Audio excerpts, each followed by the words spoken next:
Hello, it's me again, Eric P. Today's episode is about a guy called Petomane. His real name was Joseph Pujol.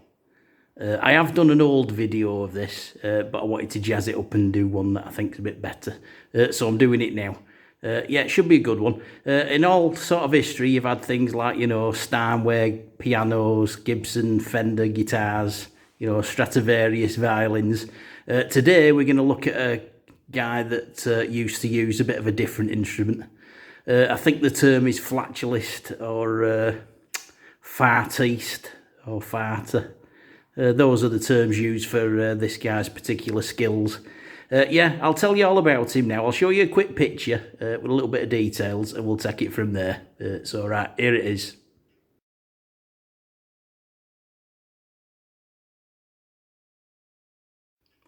Right, yeah, that was Le Petomane, quick picture there. What happened originally was he went swimming when he was a kid and he realised that he could suck water up into his bottom cavity.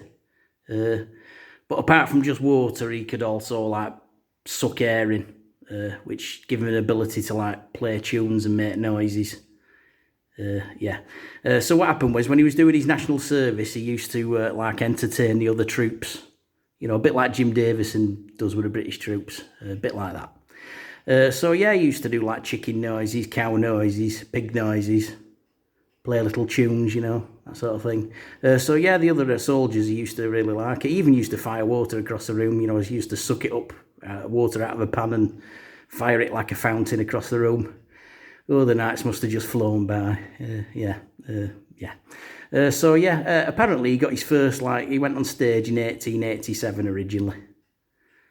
But originally he was playing a trombone and doing a quick comedy act. It never really caught on. His friends who used to go and see him, they said, look, why don't you do that thing with your bottom? That'll really take off that. You'll be a big star with that. So in the end he thought, right, okay, I'll give it a try. And apparently that really took off. And he ended up getting a job in the Moulin Rouge in 1892. And he apparently was the highest paid actor in France, which is all you need to know about the entertainment at that time. Not exactly Michael Jackson's flipping Thriller, is it? But he did all right for himself. They were paying him a fortune. But in 1894, he had a bit of a dispute. His friend was in financial trouble. So what he did was he did a little private event for his friend to make his friend some money. Because apparently he was a really nice guy. He did that and he made some money for his friend. But Moulin Rouge ended up suing him for breaking wind out of contract, because they didn't get a cut of it. So they sued him for 3,000 francs and he threw a wobbler. So he ended up starting his own troupe, Le Pompadour. Right, I'll show you a quick picture now and then we'll carry on just to break it up a little bit. Right, here we go. Here's another picture. Right, here it is.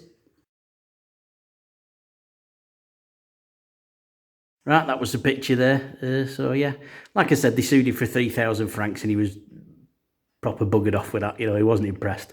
So he was doing his touring with his own troupe, going around the theatres. He used to give himself an enema before he went on stage to make sure there was no accidents, because that really would spoil the performance.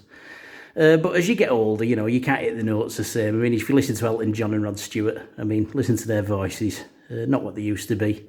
But you can imagine, he's having the same problems with his bottom at this time. He was missing notes and things. And you'd get somebody sat in the crowd and all of a sudden they'd be sat there and they'd be like, would you mind opening a window? I'm on a front row seat here. Open a window, please. This is getting a bit rough now. I don't want to be here anymore. So people were sitting at the back instead of the front. They weren't impressed. The end of World War One, he went back to his bakery. He'd had enough by this time. He retired from the stage. People in his shop still asked him to play the odd tune, play Fleur de Lis for me, that sort of thing. It was pretty much over by that time. Apparently he had 10 children. He was married with 10 children. I don't know how he met his wife. Probably serenaded her. You can imagine that outside the bedroom window. Windows rattling, Bloody hell, what's that noise? Really should have got a violin or a guitar. Probably a bit more romantic, but it worked for him. Like I said, he had 10 kids. He'd retired to his bakery at the end of World War One, and then later on he ended up opening a biscuit factory in Toulon. Quite a nice bloke, and everything went well for him. And he's still quite well known throughout the world. He's become a bit of a historical figure. So yeah, just thought I'd tell you about that today. Something a bit unusual. So hope you enjoyed that. Have a nice weekend, and don't forget to like and subscribe if you can. You know, I need every penny I can because, like I said, I can't play any tunes in my bottom. None that you recognise anyway. I did have a friend that could blow a candle away out from about 7 feet away, the way Petomane used to do. But the smell's not quite the same. We used to call him Toxic Ted. He was terrible. He could empty a pub in about 5 minutes.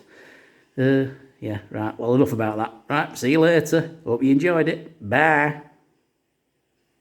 Yep.